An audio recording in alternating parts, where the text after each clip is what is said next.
sir. I am Jumel Monedero from FSM 3D. Now I will going to present the training facilities for work-based learning and monitoring tools for work-based training. For my qualification, Agricultural Crops Productions and C1. So these training facilities for work-based learning and monitoring tools for work-based training with composed of 3 activities. First, the training facilities. Second, the trainees record book. Third, the trainees progress.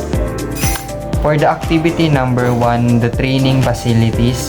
So this is the list of tools, equipment, and materials.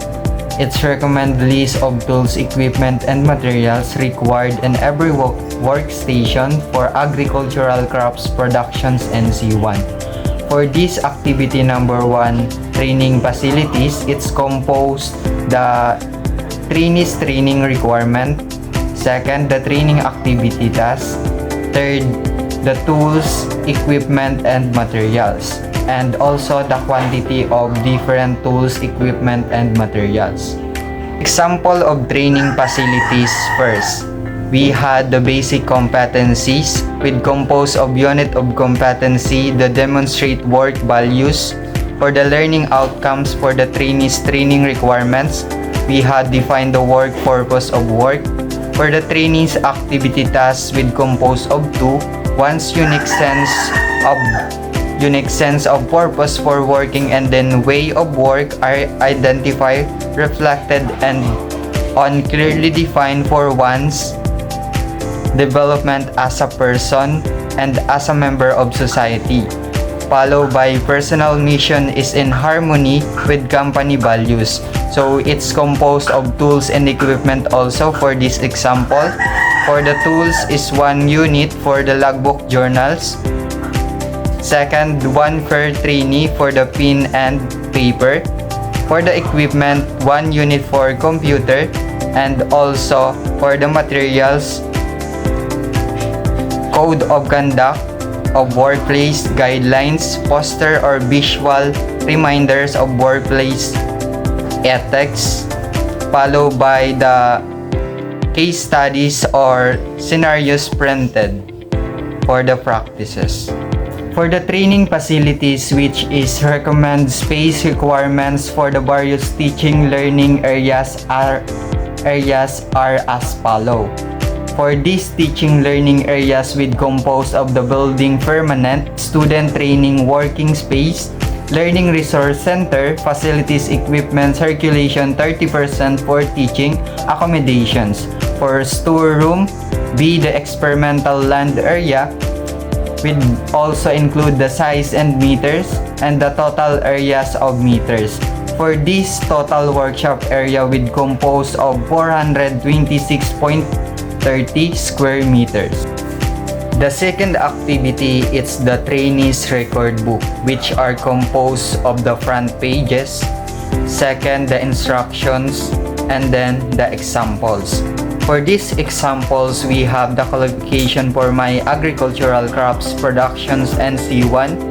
For the basic competencies, we had the unit of competency, example the demonstrate work values.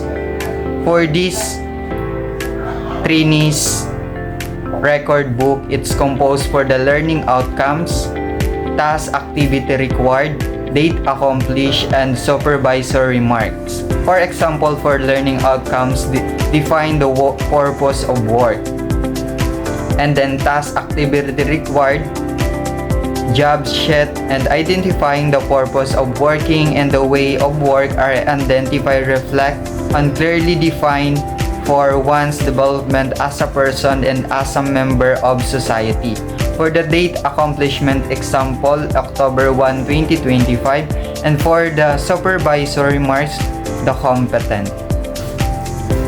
Activity number 3, the trainees progress sheet. It's composed of the name, qualification, trainer, and nominal durations, and composed on also the unit of competency, training activity, training duration, date started, and date finished, and also followed by the ratings, trainees initials, and supervisor initials. For example, for the unit of competency, we had demonstrate work values with the learning outcomes define the purpose of work.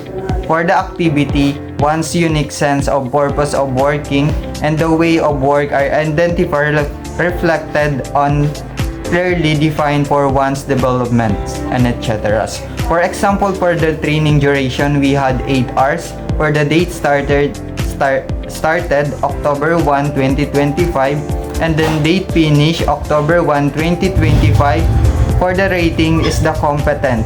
For initial trainees initials, we have TH. For the supervisor initial, we had GL. That's all for my presentation for training facilities for work-based learning and monitoring tools for work-based training.